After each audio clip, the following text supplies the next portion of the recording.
বন্ধুরা চটপট বানিয়ে ফেলো সোজা পদ্ধতিতে দই বড়া। প্রথমেই দেখো আমি বিউলির ডালটাকে ভিজিয়ে রেখে বেটে নিয়েছিলাম।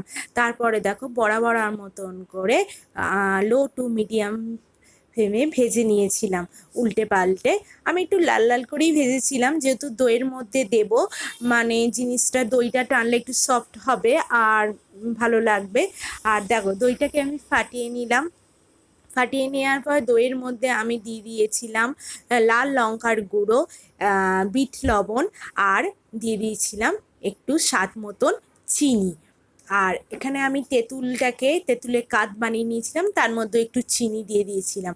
দেখো বড়াগুলোকে আমি বাটির মধ্যে নিয়ে নিয়েছিলাম, তারপরে দই দিয়ে দিয়েছিলাম, তারপরে তেঁতুলের কাতটা দিয়ে দিয়েছিলাম, আর এখানে আমি একটু ভাজা মশলা দিয়ে দিয়েছিলাম।